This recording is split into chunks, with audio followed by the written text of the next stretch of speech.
Hello and welcome to today's daily news report where I cover all of the biggest stories affecting your wallet, life, and stocks today. You watch this channel each day because I keep you in the loop on what's really going on in Washington, D.C. with President Biden and the U.S. economy. If you're a subscribed member of my community, then welcome back. And if not, consider subscribing right now. Gratefully, President Biden has now invoked the Defense Production Act in order to get more baby formula on grocery store shelves.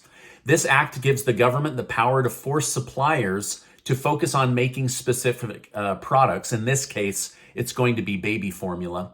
The act was previously used during COVID for hand sanitizer, ventilators, and other things like masks. So hopefully they can get this thing resolved within a matter of days instead of waiting weeks just to start deliberation on this crisis. Instead of a warp speed program, the U.S. needs a warp feed program to get these babies and kids around the country the nutrition that they need. Kids are about to finish the school year, and many parents are already starting to wonder, how am I going to feed these kids now that they're home all day long? This morning, the United States Senate passed the $40 billion spending aid package for the country of Ukraine. The bill passed with 86 yeses and 11 noes. 11 Republicans voted against the bill because of the size of the bill and the lack of help it provided to U.S. taxpayers. All Democrats voted in favor of that, and all but 11 Republicans voted in favor of it. Senator Chuck Schumer said, this is a large package and it will meet the large needs of the Ukrainian people as they fight for their survival. As President Zelensky has said, the Ukrainians are caught up in a fight for democracy, the very democracy we love itself. Mitch McConnell said the future of America's security and core strategic interests will be shaped by the outcome of this fight. Anyone concerned about the cost of supporting a Ukrainian victory should consider the much larger cost if Ukrainians lose. New data released from The Economist suggests 63% of Americans are in favor of helping the country of Ukraine. They found that college students were the ones most likely to believe this was a good idea, and older Americans were less likely to think this was a good idea. Some argue that Ukraine needs our help, while others argue that this is not our fight to fight, and it shouldn't be our money getting pulled into this war. What do you think? Let me know your thoughts in the comments down below. Also, this morning, the House of Representatives passed the gasoline price gouging bill to ensure big oil isn't price gouging the American people. This bill passed with 217 yeses and 207 noes. As reported, the hearings where big oil executives were questioned under oath about their pricing and gouging, it was not discovered that they had been price gouging, even though their profits were higher than previous years. This bill might be able to fight future price gouging and stock buybacks, but as of right now, it doesn't look like it will do much for lowering the price of gas. Republican lawmakers say that this is a distraction bill that ultimately will solve nothing for the American people, while Democrats say this bill is not a distraction. It will hold big oil accountable in the future.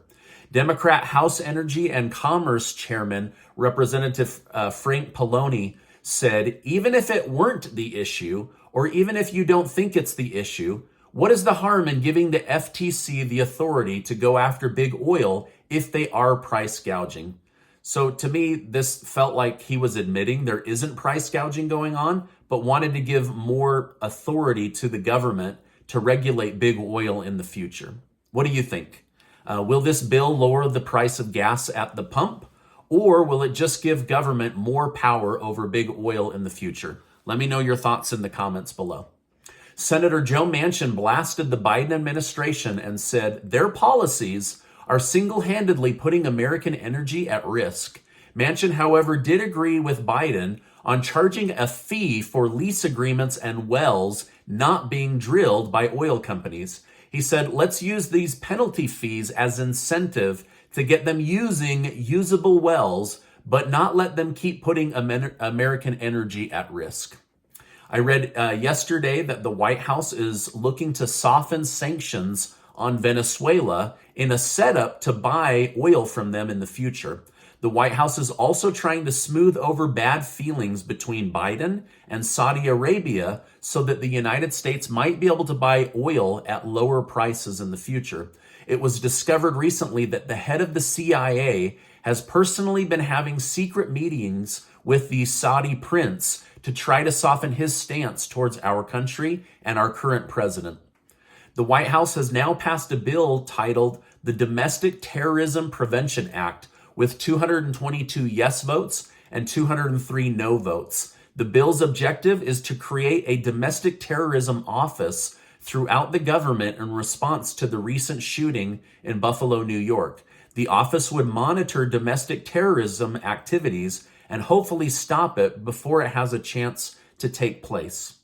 Yesterday, former President George W. Bush, who rarely speaks in public, made a huge Freudian slip during a speech about Vladimir Putin. Bush said, "The result is an absence of checks and balance in Russia and the decision of one man to launch a wholly unjustified and brutal invasion of Iraq."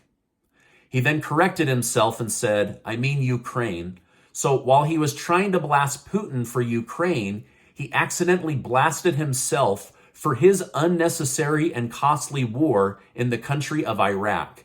Many blame Bush for the death of tens of thousands of people and trillions of dollars in U.S. debt. The weapons of mass destruction were never discovered. And so Bush accidentally talked about his own war in an attempt to blast Vladimir Putin. Over the recent weeks, I've been keeping you updated on the Ukrainian steel plant where thousands of civilians and military troops were trapped. Fortunately, the civilians and the wounded were evacuated, but now it's come out yesterday that Russia has taken 17,000 prisoners of war from just that area. When I reported a few days ago, we were told it was 300 military Ukrainians. However, now it's over 1,700, and Ukraine's president will try to negotiate with Russia in order to swap those prisoners of war. After Finland and Sweden made it known that they wish to join NATO, President Biden said Sweden and Finland have strong democratic institutions, strong militaries, and strong and transplant economies, and a strong moral sense of what is right. They meet every NATO requirement and then some. These countries should expect to be able to join NATO, even with some pushback from Turkey. Now, Turkey is saying, we don't want these two countries to join NATO because they are hotbeds for terrorist organizations. And until those terrorist organizations are rooted out and destroyed, the country of Turkey does not want them to be able to join NATO and possibly bring NATO down if this is in fact true. Again, I'm not giving an opinion. This is just what is in the news today. Now, before I go, I want to remind you that you are amazing. Don't forget to get your name entered to be one of the winners of the giveaway that Casey and I are doing. We're giving away $6,000 in cash, thanks to generous video sponsors. 12 of you are going to win $500 in cash. You can spend the money however you want. The new baby formula, rent, a car payment, getting caught up on bills, groceries, these high food costs, gas in your car, whatever you want. It'll be your money, and I'll make sure to leave that link down below. Hey, I appreciate you being in my community, and I'll see you on the next video.